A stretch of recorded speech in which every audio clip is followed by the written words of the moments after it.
Naalala ko kadalasan, pag ako'y tumatawid, hindi ko na hinahanap yung, pedestrian lane. At syempre, pag ako lang mag-isa, yun ang nangyayari, no? Nakakalimutan ko. At naalala ko yung naglaro tayo dito sa Cubao ng basketball. Papatawid na ako nun, sabi ni ate, ay, uy, merong pedestrian lane. Sabi ko, wala namang police. Dinastify ko pa. Di ba? Habang ginajustify mo, mas lalong bumabaon tayo sa batas. At naalala ko, na-relate ko lang yung nahuli si Deacon din nung pumunta tayo sa Zambales, di ba, sa may Subic. Yun ang batas talaga ng lugar na yon. Kaya hindi para sabihin ng higpit ng Subic, pero kung makikita natin, ano bang purpose ng batas na yon? Para maging maganda yung daloy ng trapiko. Di ba? So, ito yung ginagawa sa atin ni Pablo.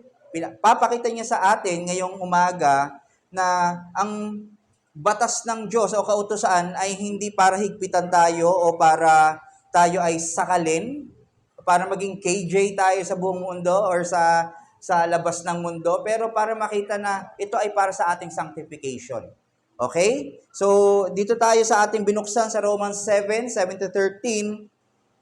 At para makita natin, naglagay ako ng 3 sections or 3 pericope para mas maintindihan natin kung saan tayo pupunta. Hindi tayo mangangapa along the way. So, verse 1-6, nauna nating na sermon, ito ay freedom from the law, our freedom from the law.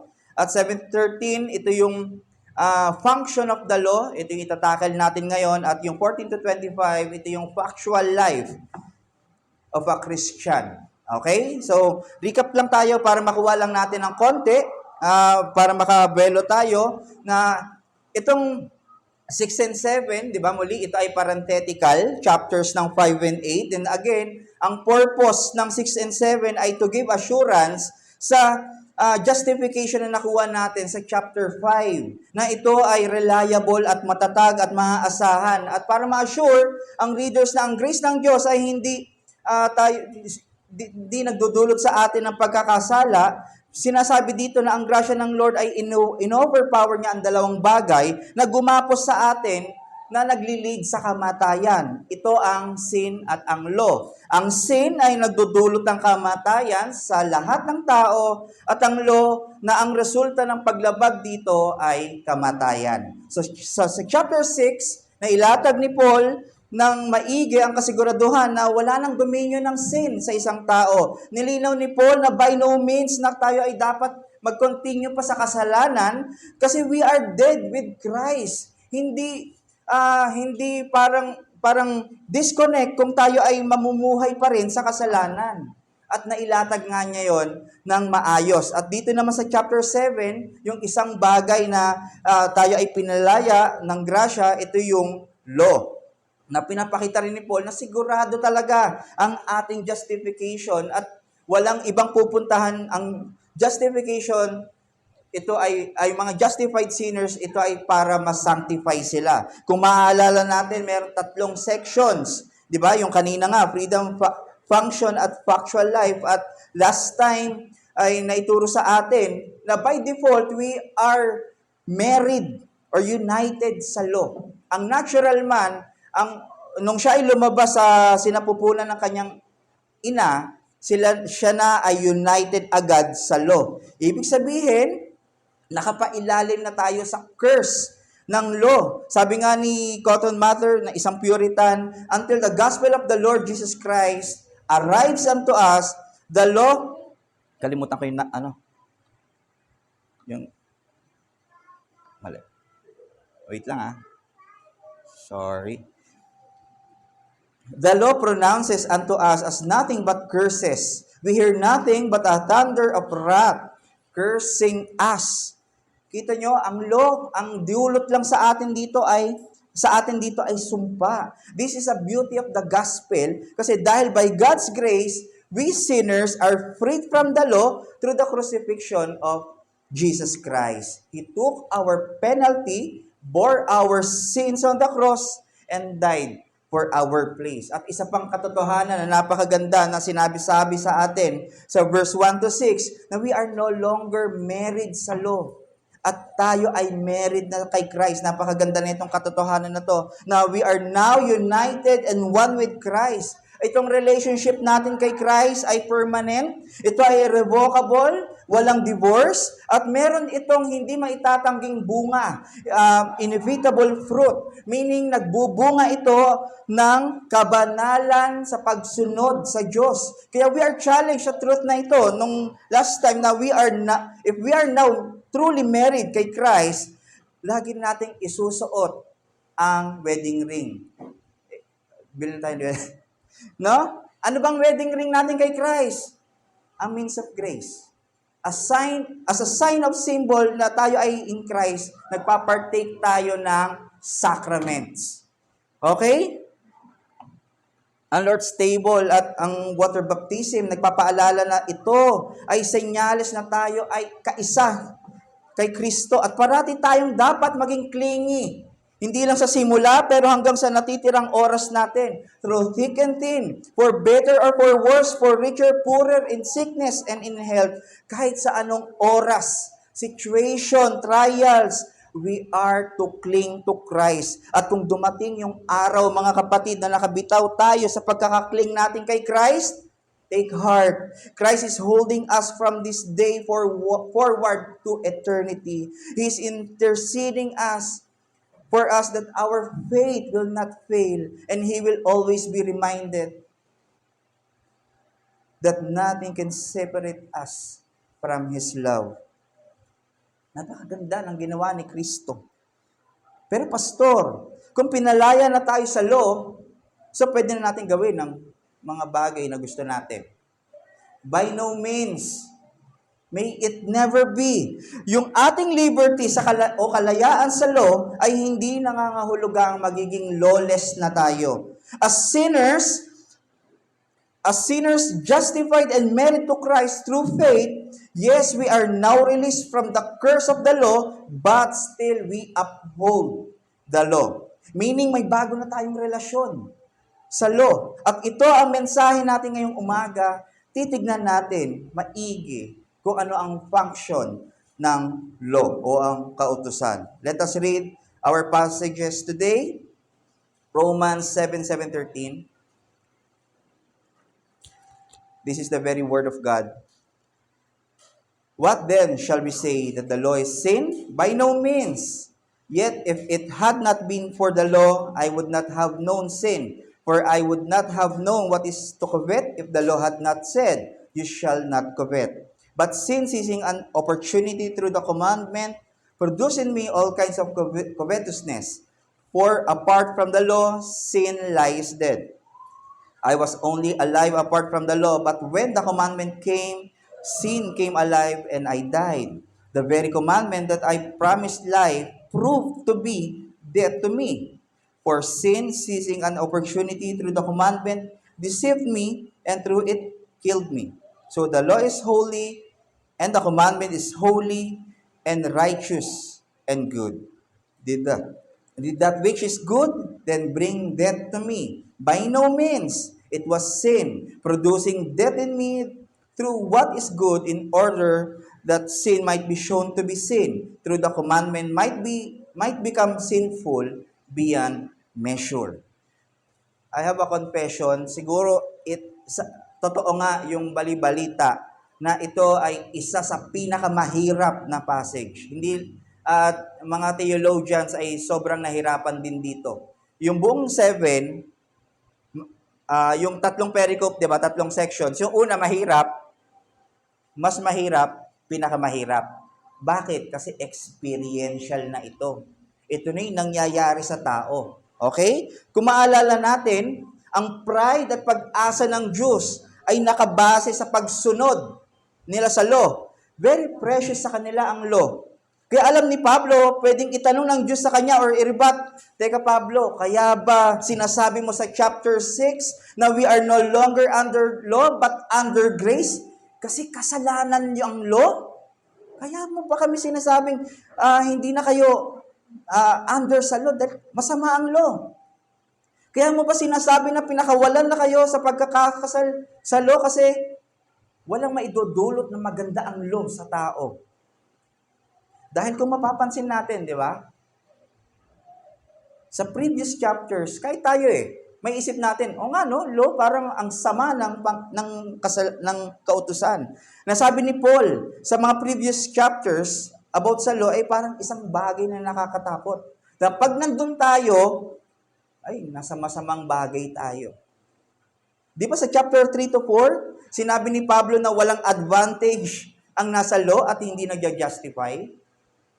Sabi sa Romans 4:15, for the law brings wrath, naghahatid ng puot ng Diyos. Romans 5:20, now the law came in to increase the trespass. Ang law ay nagpaparami ng kasalanan. At Romans 7:5, our sinful passions aroused by the law, mas namumunga tayo sa kamatayan. Sa kasalanan na nagdudulot sa kamatayan. Ito ang ginagawa ng law. Ine-excite ang tao, ang sinful passion ng tao para magkaroon ng pagkakasala. Ano ibig sabihin nito? Yung excitement, na-excite sa sinful passion. Kung ano ulit yung pinagbabawal, yun ang ginagawa ng tao. 'Di ba? Masarap ang bawal. Natural lang na sa isang tao na masabi na gusto ko yung bawal. High blood ka, gusto mo ng karne. Diabetic ka, gusto mo ng cake. 'Di ba? Nakikita natin anong tawag dito sa phenomenon na to? Contra-suggestible or contra-suggestibility. Kung ano yung pinapagawa sa tao, kabaliktaran ang gagawin ng tao. Huwag kang magsulat sa pader. Nakita mo, yung pader may sulat. Huwag kang, kunyari nga, yung orange na ilaw. Anong sabi ng orange na ilaw? Slow down. Pero pag nakita yung orange, bilisan mo, bilisan mo. Nakita nyo? Kung ano yung contrary, yun yung ginagawa ng tao. Kaya ito yung sinasabi na mas na-excite yung sinful passion ng tao pag ang law ang nagdikta sa kanya. So sabi nga ni Paul, pag naisip niya nga na siya ay gumawa ng tama, kumakaway ang kasalanan sa kanya. Muli, dapat maging malinaw sa atin ito. The law only excites us to sin, but sin steers our evil desire. Okay? Yung ating passion ang nag-steer. Siya yung nagmumunga para magkaroon ng kasalanan. At sabi sa Galatians 3:10, we are under the curse of the law by default. May sumpa tayo sa kautusan at ang sumpa na yon ay kamatayan. Kaya pwedeng maisip talaga ng mga readers kung walang pagkakaunawa na para palang walang magandang dulot ang law. Ito ay nagko-condemn, nag-i-increase ng sin, hindi nagliligtas. Therefore, talagang evil ang sin. Ito kaya talaga yon?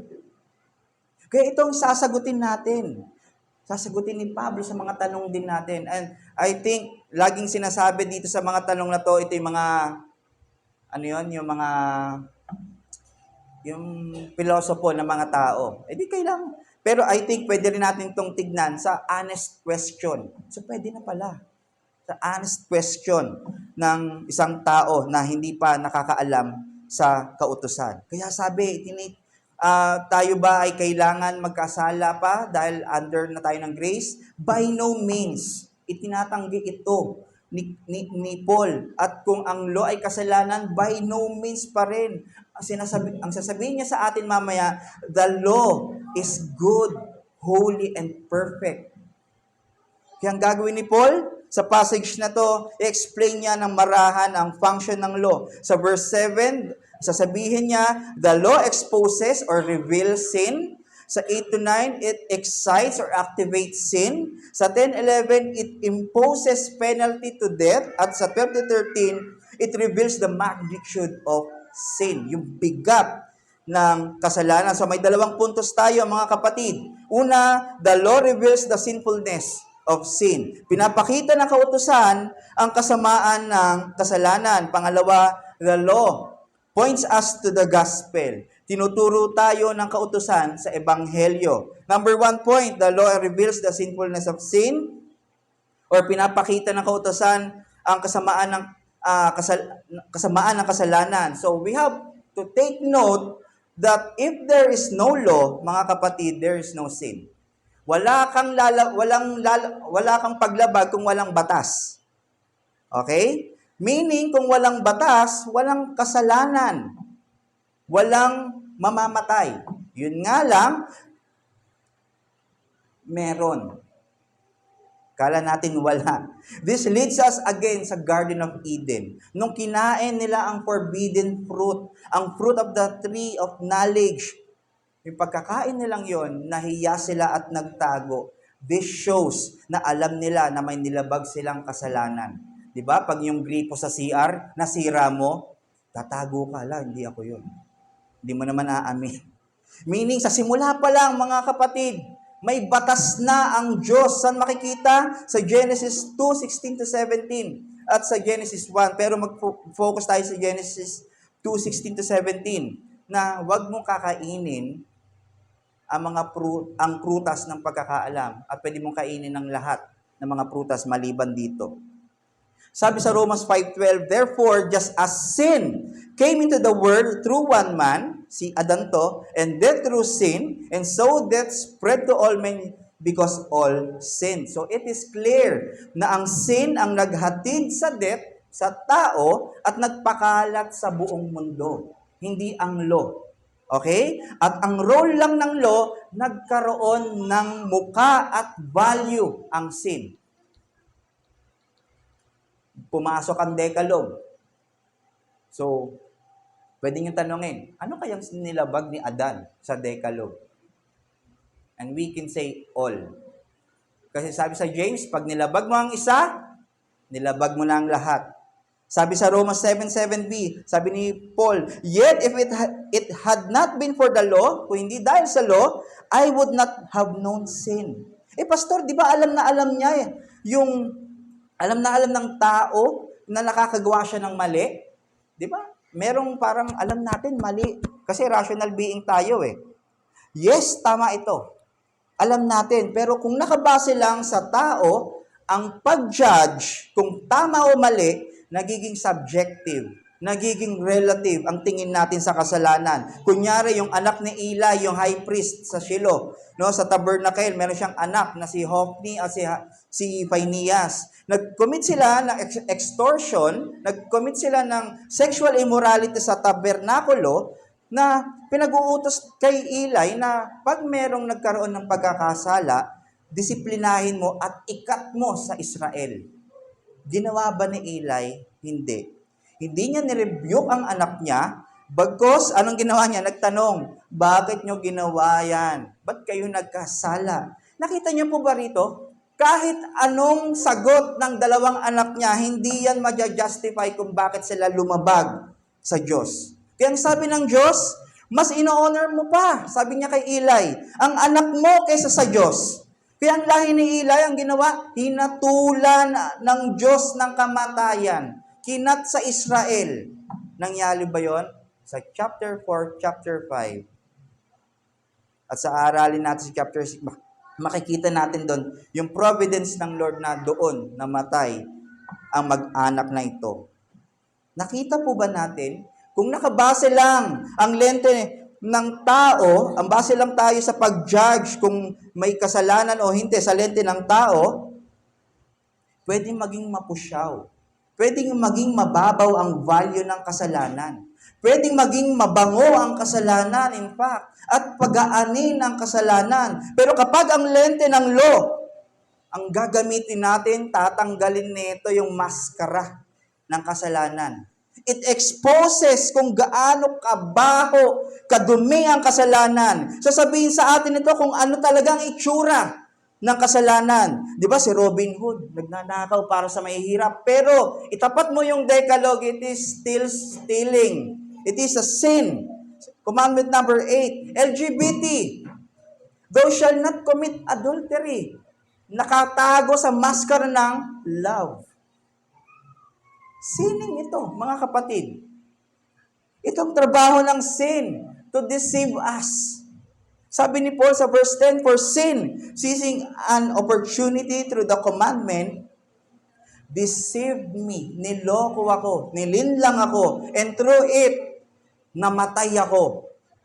Paano kaya yun? Parang medyo mind-blowing, no? Kung paano diniceive ang serpent, si Eva at si Adan sa garden, na okay lang niya ang prutas na yan. Karunungan niya, magiging katulad ka ng Diyos pag kinain mo. Ganun ba nangyari sa result? Hindi. Sila ay namatay. Kaya tignan nyo, ganito rin yung nangyari kay Paul. Akala niya buhay siya, pero nung naunawaan niya, ang ebanghelyo, ang katotohanan, patay pala ako. It suddenly kills me. Sabi niya sa verse 9, I was once alive, apart from the law. But when the commandment came, sin came alive and I died. Nung patay siya, or alive siya, nung wala pa yung, di pa dumadating yung law, yung sin, patay. Seemingly patay. Ano yung sinasabi na patay dito? Dormant. Not active. Parang not active kasi you are going with the flow. Di ba sa ilog, hindi mo mararamdaman kung gaano kalakas yung current kung nasa flow ka. Pero subukan mong gumanong ka, ramdam mo yung lakas ng current. Kaya ang ginagawa sa atin ng law at ng spirit, binibigyan tayo ng kaalaman kung ganong na yung magnitude ng kasalanan natin. Kung gaano tayo kakontra sa Diyos. Nakita po ba natin? But when the commandment came, di ba, apart from the law, but when the commandment came, ano yung, bakit may law, may commandment? Nagugulan ba tayo doon? Ito po yon. We can view ang law and commandment na tinutukoy dito ay yung letters of the law sa Decalogue at yung spirit of the law. Ano yung letter of the law? Ito yung nakuha ni Moses sa Mount Sinai. Ang spirit of the law, ito yung inexplain ni Christ sa Sermon on the Mount. Example, kala natin, di naman tayo pumapatay, Decalogue, pero pumapatay na pala tayo sa isip, Sermon on the Mount. Akala natin, di tayo nagko-commit ng adultery, Decalogue, pero by our eyes, nagko-commit na pala tayo, Sermon on the Mount. So, sinasabi ni Pablo, once I am alive, kala ko, buhay ako. Pero nung pumasok ang commandment, namatay siya. Ibig sabihin ng pumasok, nagkaroon ng linaw. Na-realize niya.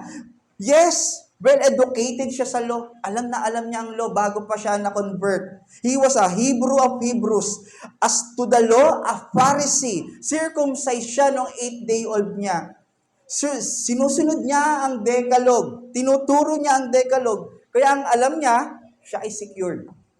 Safe na safe ang kanyang kaligtasan hanggang dumating ang katotohanan sa road to Damascus sa Acts 9. Yung encounter niya kay Christ. Doon siya naliwanagan ng Spirit through the Gospel na buong akala niya, okay lang siya. Yung pala, patay pala siya spiritually. Ano nangyari? Nag-iba ang view niya kay Christ.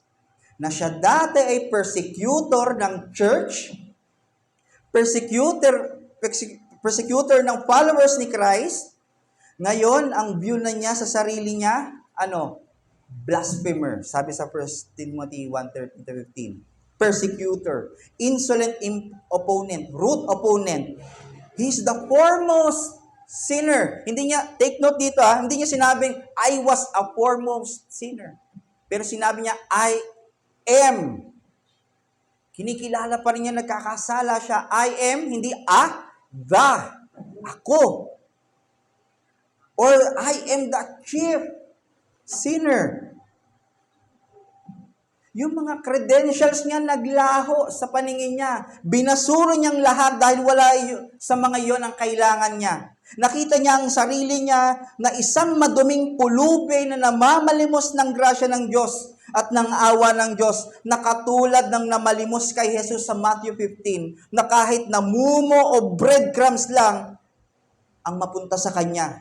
Ganto tignan ni Paul ang sarili niya na wala pala siyang maipagmamalaki all this time sa harapan ng na nagkakasala siya.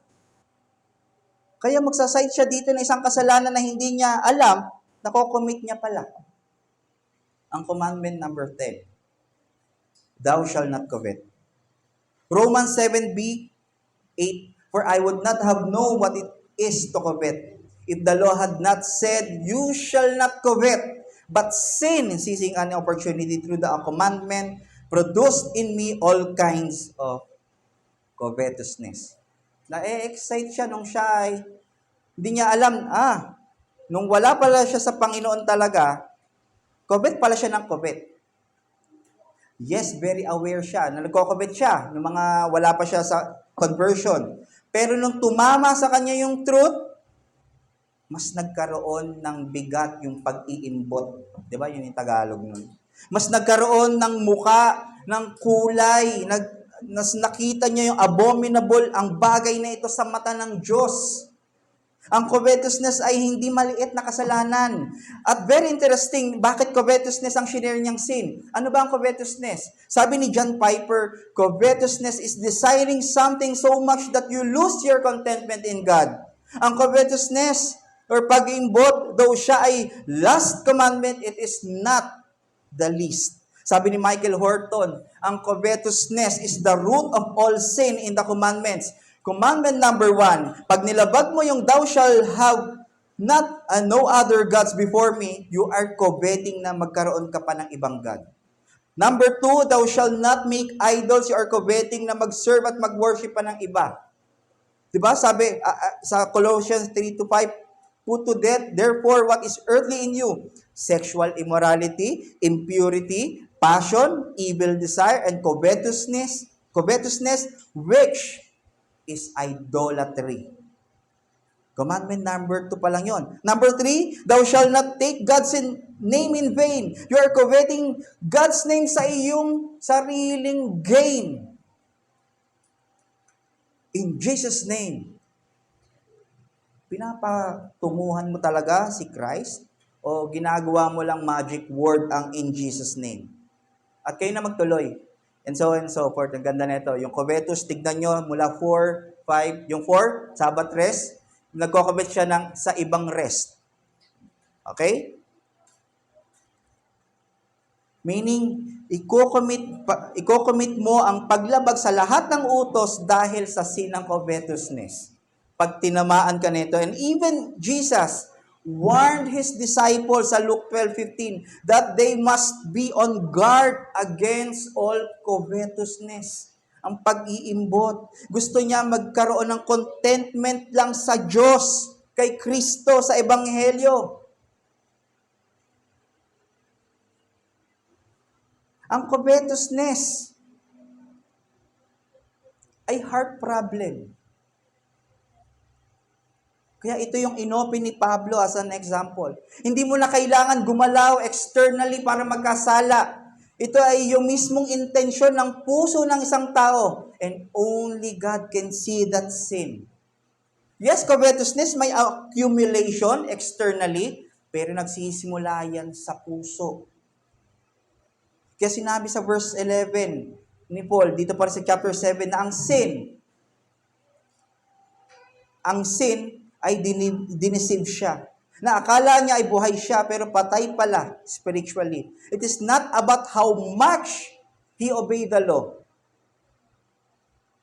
Kaya ang punto, man are deceived by sin, not by the law, to believe that they are alive and can save themselves by obeying the law. Sin is our problem, mga kapatid. Hindi ang kautusan. Ang ginagawa ng sin, dinideceive ang tao sa pagkakaakala na okay lang. Sumusunod naman tayo sa law.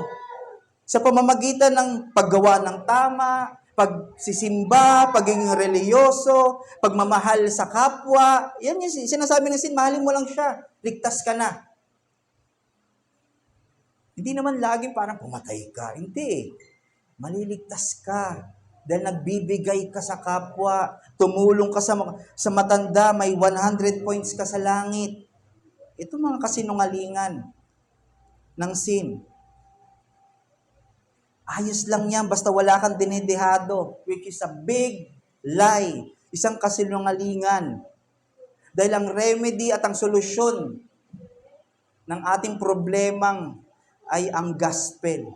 Si Kristo at sa ginawa niya sa krus, hindi yung kaya nating gawin. Di ba ganun din tayo, mga kapatid? We are very aware na mayroong 10 Commandments. Natutunan natin sa school yan. Kabisado natin yan. Napapanood pa natin sa Channel 7. Mali nga lang yung numbering. At ginagawa natin, no? Hindi ako magnanakaw para maligtas ako. Hindi ako magsisinungaling. Hindi ako papatay para maligtas ako. Deceive na tayo na kung ganito ang ating isipan. Ito yung isipan natin na wala kay Kristo. Kasi without the truth, ang ginagawa natin, ang pagkakaalam natin sa law ay lahat ay foolishness. Mali lahat yon. Pero nung tayo ay na-regenerate, nalaman natin ang gospel, naintindihan natin ang salita ng Diyos, which is the absolute truth. Naunawaan na natin na banal ang Diyos. Naunawaan natin na ang tunay na kalagayan natin na tayo ay patay. Tayo ay depraved. Walang pag-asang maligtas. Walang makakatakas sa katotohanan ito. We are all sinners. At ang kabayaran nito, the wages of sin is death. Pero dahil sa grasya ng Diyos, ni-rescue tayo through sending His Son to die on the cross for us, to give us life. Hindi na nagbabayad ang curse, ang sumpa ng kautusan dahil si Kristo na ang sumunod perfectly sa law. Sabi sa Galatians 3:13, tinubos tayo ni Kristo mula sa sumpa ng kautusan nang siya ay isinumpa. Siya ay isinumpa para mamatay para sa atin. Sapagkat nasusulat, isusumpa ang bawat binibitay o pinapatay sa punong kahoy. Nangyari ba to? Yes, sa krus ng Kalbaryo. By His death, nakalagan tayo sa sumpa ng kautusan. Siya na inosente ay ang nahatulan. Siya na walang kasalanan ay tinuring na makasalanan, alang-alang sa atin. Siya na mabuti at walang bahid na kung anumang dumi sa puso ay umako ng sumpa na dapat ay sa atin para lang maging matawid tayo sa Diyos. Para tayo ay ma-reconcile sa Diyos at ituring na mga anak niya. Kaya church, ngayong believers na tayo, maliwanag na sa atin lahat. Dahil sa mata ng pananampalataya na bigay ng banal na Espiritu, binigyan tayo ng tamang view sa kasalanan.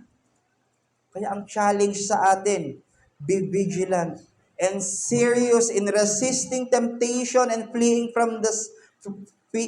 from sin, for the law exposes the true face of sin. Maging mapagbantay at seryoso sa paglaban sa tukso at pagtakas sa kasalanan sapagkat inilantad na sa atin ng kautusan ang tunay na mukha ng kasalanan. Mga kapatid, maging honest tayo sa sarili natin. Huwag tayo mag-act as if di natin alam ang law. Huwag tayo mag-act as if we are ignorant sa kasalanan. Kasi as believers, we are well taught ng Panginoon kung ano ang will niya. Huwag na natin i-try na labanan ng law. Hindi tayo mananalo. Huwag na natin try i-justify ang kasalanan. Dahil kaya lang naman ako naging ganito kasi naging ganun siya sa akin. Dahil habang gina-justify pa natin ito, mas lalo tayong nasasadlak sa pagkakasala. Ang kasalanan ay kasalanan. Kahit maliit pa yan, it has to be repented to God. Ang problema, we play God. We act God. Na ikaw ang masusunod sa katawan mo. Sa gusto mo. Kadalasan, we appoint ourselves as God. We make our own law. We make our own realm. We make our own master. It is ourselves. Lalo sa dealing sa sin. Nag-iisip tayo, nakagawa ko ng pagkakasala, okay lang yan. Hindi mo na ako magre-repent, bukas na lang. Ay, reasonable naman, ba't ako nagkasala? Kita nyo? Tayo na gumawa ng rules and regulation. Kaya kung alam na natin ang tunay, ang nasa atin ang spirit ng Panginoon, labanan natin talaga ang tukso at ang kasalanan. Sabi nga sa Ephesians 6, na-illustrate tayo ni Pablo as, thank you po, army of God. Dapat pala palagi nating naiisip na palagi tayong watchful at ready sa battle. Ang buhay ng Kristiyano ay lifelong at nasa battlefield. Itong sanctification natin, mga kapatid. Well, ang sanctification natin, wala dun sa nakikita natin sa Facebook na may lawa, may duyan. Hindi po, at nagkakape. Hindi yon. Ang sanctification natin, nasa ML. Ano yun? Hindi yung paglalaro. Yung kung ano yung kagulo, ganon ang mundo. Hindi naman tayo lagi-lagi magkakasama. Tayo pa nga lang, magkakagulo na, di ba? Iba-iba ang upbringing natin. Pero tayo pa rin ay binabind ng banal na spirito ng gospel. Huwag nating isipin kung na ang sundalo kapag nasa biyahe sa gera, tulog. Wala pa yata tayong nakita, no? Natulog, wait lang ha, tulog ako, narinig mo, nagpabaralilan na. Ang sundalong nasa gera ay palaging gising. Nakahanda sa lahat ng kanyang mga natutunan. Nakafocus lang sa utos ng boss at instruction sa kanila ng headship nila. Dito sa kanan. Natulog ka. Normal lang sa isang sundalo na umuwi ng may galos. Sugatan. Nagkakapilay. Minsan kulang ang... Number 2, the law points us to the gospel. Itinuturo tayo ng kautusan sa Ebanghelyo. So we have to take note ulit. The law, kung kanina, the sin is the origin of death. Ito naman, the law cannot sanctify sinners. The law will never renew sinners, cannot heal sinners, cannot transform sinners. Ano nagka-transform? It is only by the gospel. Romans 1:16-17, for I am not ashamed of the gospel. Kaya hindi siya nahihiya na i-speak ang gospel, sabi ni Paul. Kasi alam niya, nagliligtas ito at nag-transform. For it is the power of God for salvation to everyone who believes. It is only by the perfect plan of the Father, the perfect accomplishment of Christ, and the perfect application of the Holy Spirit through regeneration. Bibigyan tayo ng bagong puso. Nakita nyo, Ezekiel 36, bagong puso, at bibigyan niya tayo ng spirit niya. And this solves the problem sa relationship ng natural man sa Lord. Sabi ni John Calvin, what the Lord does in the absence of the inward teacher, the Spirit, is increasingly to inflame our hearts so that they boil up with lust. Hanggat walang banal na spirito sa atin, hindi makakatulong ang law. Mas lalo tayong mabuboil sa ating lust. Ulit, ang law hindi nagliligtas. Nandun tayo sa lente na yon. Ang spirit ang law. Kung ang man is natural man at ang law ay bad tandem, notorious tandem, ang spirit at ang law ay good tandem. Then, imbes na ma-arouse tayo, ang believer sa sin gamit ang law, i-convict tayo ng spirit at meron ang sasabihin niya, lumalabag ka sa law. The spirit convicts. Ang lalang ang guide natin. Ang teacher, kung dati tutor natin, si Lo, ngayon may great teacher tayo, banal na spirit. Dahil ang Lo, ang meron tayo ngayon, meron na tayong bagong, may spirit tayo sa Diyos, galing sa Diyos, may bago tayong puso, At ang maganda pa rito, isinulat na ng Diyos ang law sa puso natin. Verse 12, so the law is holy, and the commandment is holy and righteous and good. So may naisip na naman si Paul na tanong, na pwedeng maging tanong ng mga Hudyo. 13, did what which is good then bring death to me? Ano yung sabihin? Parang sinasabi ni Paul, Paul, paano naging mabuti ang law kung pinatay ka naman niya? Di ba? Parang gano'n, no? So muli, iklaro natin, ang sin, ang nagdulot ng kamatayan, hindi ang law. Ang law ay naging thermometer lang natin na may sakit tayo ng kasalanan. Siya nagsasabi, ikaw ay lumabag, ikaw ay nagkasala, dapat kang parusahan ng kamatayan. Ang law ang nagsasabi nun. Pero ang nag-cause ng death ay ang sin, sabi sa Romans 5:10. Gusto kong laging masabi to, maunawaan natin. Ang law, ang nagsasabi kung gaano tayo kalayo, gaano kakapal ang kasalanan natin sa Diyos, kung gaano na kagalit at laban ang tao kakontra sa Diyos. At since ang law ay good, holy, righteous, hindi ito pwedeng magpalagpas ng kasalanan. Sa sobrang kabutihan niya, hindi niya pwedeng magpalagpas ng kasalanan. Di ba, minsan naisip natin na pag mabuti, pinapalagpas, okay lang niya, mabuti naman yun eh. Hindi ganun ang law. Strict siya. Okay? Sasabihin niya sa atin, banal ang Diyos. Mabuti ang Diyos. Matuwid ang Diyos. Kaya huwag niyong gawin yan. Kundi, paparusahan kayo. Yan ang sinasabi ng law. Ang law walang bias. Hindi kanya pagbibigyan. Kaya pag lumabag ka sa kanya, siguradong condemn ka. Kaya nga ang totoo, no one is above the law.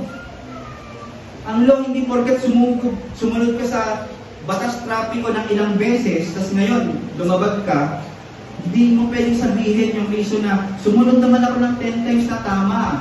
Ngayon lang naman ako nagkamali. Di ba pwede? Palagpasin mo na ako.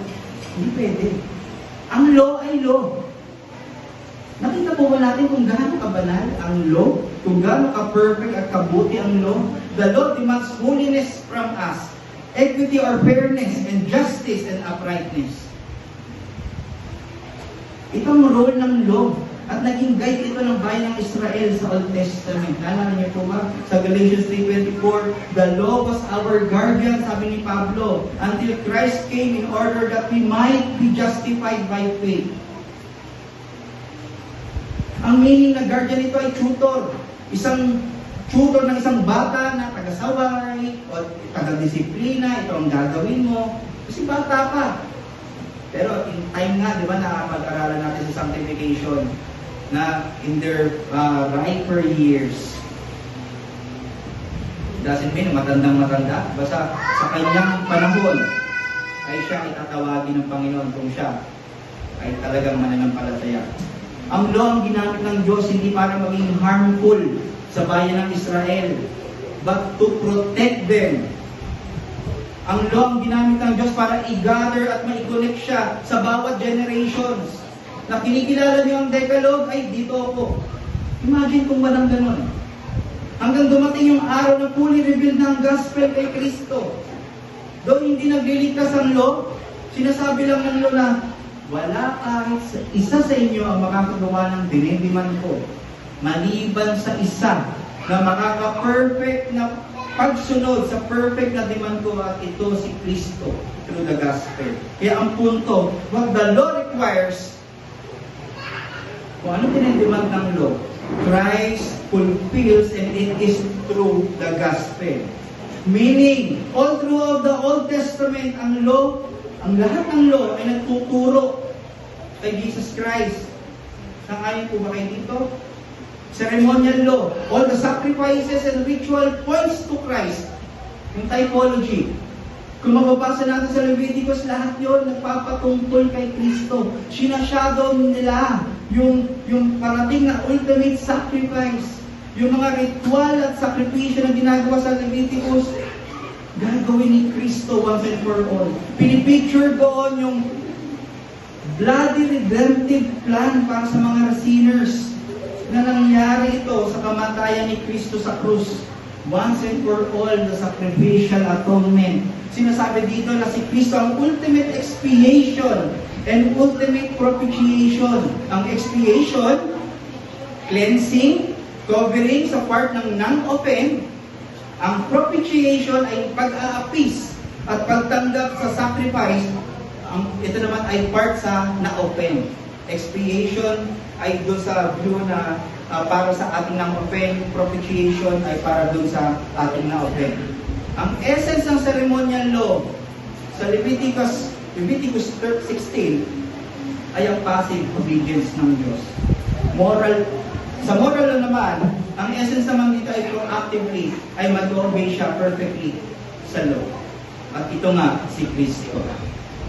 Kaya this is very clear mga kapatid, na ang kailangan natin na si Jesus Christ, hindi ang pagsunod natin sa kautusan. Si Kristo ang pag-asa natin dahil He fulfills and accomplish the law perfectly.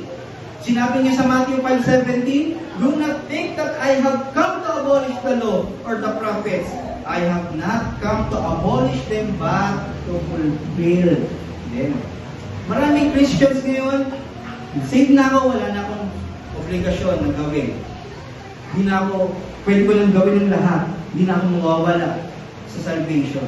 Yes, hindi ka na mawawala sa salvation kung tunay na ikaw ay may pananampalataya na nagbubunga ng pagsunod. Nung inaresto at nilitis si Jesus ni Pilato, sinusunod pa rin niya perfectly ang law. Even sa point of death on the cross, sinunod pa rin niya yung fifth commandment, in-honor pa rin niya ang parents niya. Di siya nagkawit ng ibang buhay. Pag-ibig pa rin ang binigay niya sa kanyang kaaway at patuloy na mag-glorify ang Ama. Kahit na pinapahirapan siya mga kapatid, sinunod pa rin niya ang will ng Diyos na maging suffering servant at sacrificial atonement para matupad ang sinasabi sa Isaiah 53. Kinailangan niyang tuparin ang banal at perfectong pagsunod sa requirement at demand ng law para ma-impute sa atin. At maging perfect obedient tayo sa paningin at justisya ng Diyos. Kailangan niya siya maging sumpa para mawala ang sumpa natin sa kautusan. Sa judicial o legal na aspeto, yes, malinis tayo sa mata ng Diyos. Pero as a father, alam niya, sa puso natin, ang daming kasalanan. Kaya tumatanong tayo sa sanctification. Para tayo'y mabago ng banal na spirito. Because sabi sa Hebrews, He loves whom He disciplines. At ang gagamitin ng Diyos para i-guide tayo sa sanctification natin, para sa paglakad sa kanyang kaharian, ay ang kautusan. Ang law. Hindi yung iniisip natin, ay ito, gusto siguro ng Diyos to. Ikaw, ano kayang para sa iyo? Ano kayang gusto ng Diyos para sa iyo? Kung gusto natin malaman kung anong will ng Lord, nasa Bible. Nasa salita niya. Kaya, pagbigyan niyo na ako, gusto ko maging dalawa ang challenge dito sa point 2. First time ko rin nangyari. Una, challenge 1, delight with the law of God. Ang tunay na believer ay nagagalak sa kautusan ng Diyos. Hindi na burden, pero isang comfort sa Kanya. Hindi niya ito tinitignan ng pagdurusa, yung Kanyang pagsunod, pero isang privilege na makasunod sa Diyos. Sabi sa Psalms 1:1-2, "Blessed is the man who walks not in the counsel of the wicked, nor stands in the way of sinners, nor sits in the seat of scoffers, but his delight is in the law of the Lord, and on His law He meditates day and night." Ang law dito, interchangeable, kautusan, salita. Para sa Kanya, hindi parusa ang pagbabasa ng salita ng Panginoon at pagsunod sa Kanya. According sa Psalms 19:7-9, para sa isang tunay na redeemed by Christ, nakikita niya na ang law ay perfect, sure, right, pure, clean, true, and righteous. At ang effect nito, hindi lang niya ito nakikita, nagkakaroon ng effect ito sa kanyang pagsunod. Ano ang naging effect sa kanyang soul? Na-revive ang kanyang soul, na humble siya, nagdudulot ng joy sa puso, at na-enlighten ang kanyang mga mata. Walang ginawa or hindi intended ng Diyos na isang Kristiyano ay masama, madilim ang tingin sa kanyang kapatid palagi. Ganyan naman yan. Ang law pala ay nagpapa-enlighten ng mata ng isang anak. And this is now how we relate and treat the law. You have to be delighted dito. Challenge number 2. Remind yourself that we are just offenders of the law that have been forgiven. The more we understood the redeeming work of Christ, the more we become aware of our sin. Ito ang gospel. This is our salvation gift from God. Hindi tayo tinanggap dahil sumunod tayo, pero dahil sumunod si Kristo. Kailangan natin isipin kung saan tayo nanggaling palagi. Offender tayo mga kapatid. At hindi pa rin tayo nag-stop na i-offend ang Diyos hanggang ngayon. Sabi sa 1 John, dinidisip mo. Kung sinasabi mong hindi mo na siya na-offend through committing sin. Imagine, nakasalalay ang kaligtasan natin sa sariling pagsunod. Walang maliligtas talaga. Walang makakaangat kahit isang pulgada sa kaligtasan natin. Walang makakatapat sa pagsunod ni Kristo dahil isang inosente siya. Walang kasalanan, walang deceit na puso ng isa, at perfectong nabuhay. Malayo-malayo natin ipagkumpara ang pagsunod natin sa pagsunod ni Kristo. Church, we are all lawbreakers sa batas ng Diyos. At kaya tayo nandito dahil pinatawad lang tayo. Na dahil sa awa sa atin, tinanggap lang tayo dahil kay Kristo. Kay Kristo siya nakatingin, hindi sa atin. Ephesians 1. At kung naintindihan natin sa likod ng napakalaki ng kasalanan natin, sa likod ng napakalaki ng pagkakautang natin sa Diyos, and He still relates us in love, ang huli pa rin pinapatawad. Ang mga kagaya natin, ang malaking pagkakautang. Pagmamahal pa rin ang binibigay niya sa atin. Nagiging gentle pa rin siya sa atin. Kahit we deserve His wrath and hell. Walang nakaka-deserve kung bakit tayo nakakaintindi ng katotohanan. We deserve na walang hanggang pagtalikod sa atin ng Diyos. Pero imbes na ibigay yung dapat na kalalagyan natin, wrath at hell, He reached us through Jesus Christ. He stretched His arms on the cross na nagpapakita ng pagyakap niya sa church. He offered His body para kunin ang mga sugat na dapat sa atin na dulot ng kasalanan. He offered His precious blood as the payment of our sins.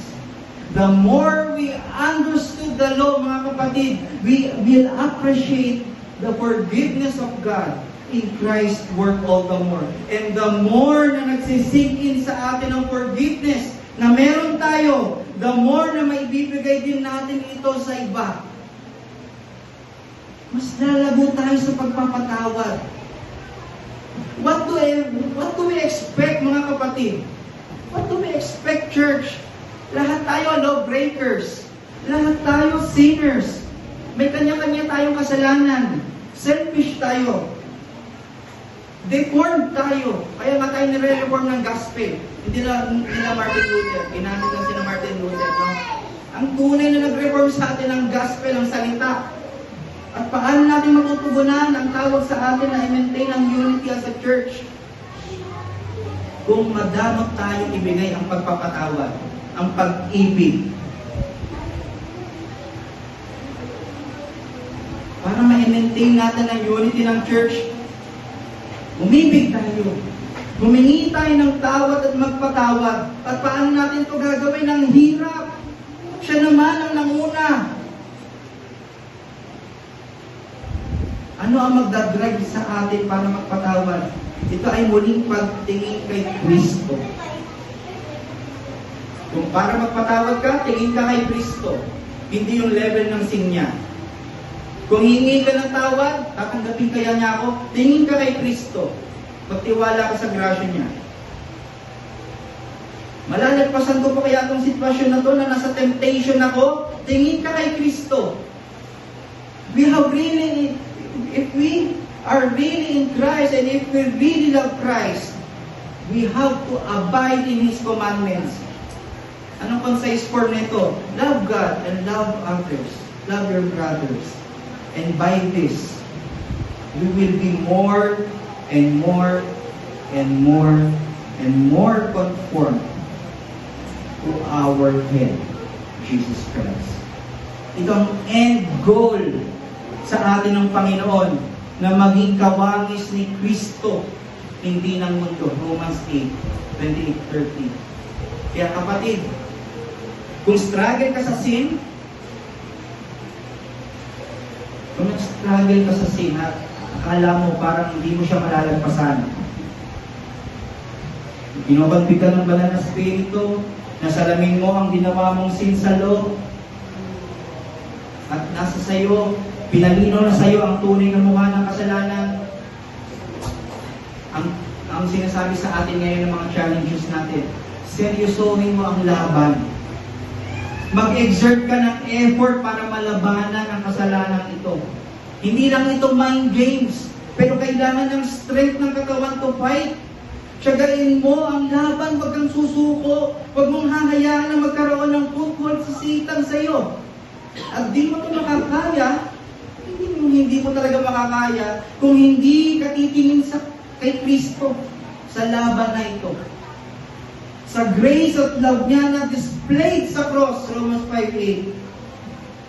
Ina-appreciate po ba natin na ito ay nakasulat para aralin natin, para palagi natin hindi mawala, mawaglit sa ating isipan. Pwede natin balik-balikan ang chapters na ito para palagi natin maalala ang ginawa ni Kristo sa atin para tayo ay patawarin ng Ama. Siya'y naging alay sa ating mga kasalanan. Nabawi yung galit niya sa atin at napunta kay Kristo. Pag ito lagi ang ating nasa isip, magdudulot sa atin lagi ng pagsamba at pasasalamat araw-araw, lalong-lalo na sa araw ng kanyang iniwalay, sinanctify niya, which is itong araw ng Lord's Day. At sa mga walang pananampalataya, na kanino ang pag-asa mo? Nasa loob ba? Yung pagsunod mo sa kautusan? Yung nasa pag iniisip mo na dapat kang maging mabuti, kailangan kong manalangin, o hindi ako nag-pray kagabi, naku, baka hindi ako maligtas. Kung nasa ganito pa ang iyong pag-asa, kung nasa pagsunod, ang iyong pag-asa na kinikilalang kaligtasan, bitawan mo yan, kapatid. Iwan mo yan. Talikuran mo yung maling pag-asa mo dahil hahantong ka sa kamatayan. Kapahamakan ang ending yan, mga kapatid. Kaya I plead na ilipat mo ang pag-asa mo kay Kristo. Siya ang nag-accomplish ng law para sa mga makasalanang tulad mo at tulad ko. Siya ang sumunod na sa law perfectly. Siya ang naparusahan ng kamatayan dahil sa paglabag natin. Sa law na dapat tayo ang mamatay sa hell. Upon hearing this is the very day that the Lord has made. This is your salvation day. Hindi mo, wag mo na ipag-delay, mga kapatid. Maybe tomorrow is too late. Magsisikapan hearing this. Kilalanin mo na nilubag mo ang batas ng Diyos. Hinginin mo ang aawa na ikaw ay makasalanan. Hingin mo ang grasya ng Diyos para patawarin ka at praying na makasama ka namin sa pananampalatayang ito. Para sa ating conclusion, the glory of the gospel is that Christ has fulfilled all the law requires. It is through the gospel that we find hope and salvation, for we are unable to save ourselves by our own efforts. The gospel is the good news, mga kapatid, that Christ has done for us what we could never do on our own. It is done. It is finished. Tayo na lang.